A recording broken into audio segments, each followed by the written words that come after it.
একটি সত্যবাদিতার গল্প। এক ছোট গ্রামে থাকত এক গরিব ছেলে, নাম আব্দুল্লাহ। তার বাবার মৃত্যু হয়ে গেছে। মা ঘরে বসে সেলাইয়ের কাজ করে সংসার চালাতেন। সংসারের অবস্থা ছিল খুব কষ্টের, কিন্তু আব্দুল্লাহ ছোট বয়স থেকেই সত্যবাদিতা আর আমানতের শিক্ষা মায়ের কাছ থেকে পেয়েছিল। একদিন আব্দুল্লাহ বাজারে যাচ্ছিল। পথে সে দেখল এক ধনী ব্যবসায়ীর থলি পড়ে আছে। থলিটা খুলে দেখল এর ভেতরে অনেক টাকা আর সোনার অলংকার। লোকজন বলল, এই টাকা নিয়ে নাও, তোমার দারিদ্র্য দূর হবে। কিন্তু আব্দুল্লাহর হৃদয়ে ভয় জাগল।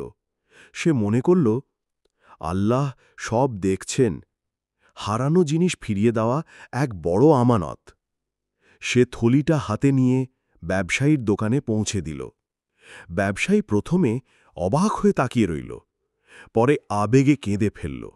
বলল, বাবা, আজ আমি বুঝলাম সত্যবাদিতা কাকে বলে। তুমি চাইলে চুরি করে নিতে পারতে, কিন্তু তুমি আমানত ফিরিয়ে দিলে। এজন্য আল্লাহ তোমাকে দ্বিগুণ দিয়ে পুরস্কৃত করবেন। সেই দিন থেকেই ব্যবসায়ী আব্দুল্লাহর পরিবারকে সাহায্য করতে শুরু করলেন। তার মায়ের সেলাইয়ের কাজের জন্য আলাদা দোকান করে দিলেন। আব্দুল্লাহ শিক্ষার সুযোগ পেল এবং সবার কাছে এক আদর্শ হিসেবে পরিচিত হল। শিক্ষা: সত্যবাদিতা মানুষের চরিত্রকে উঁচুতে তুলে ধরে। দুনিয়াতে মানুষ সম্মান দেয় আর আখিরাতে আল্লাহ পুরস্কৃত করেন।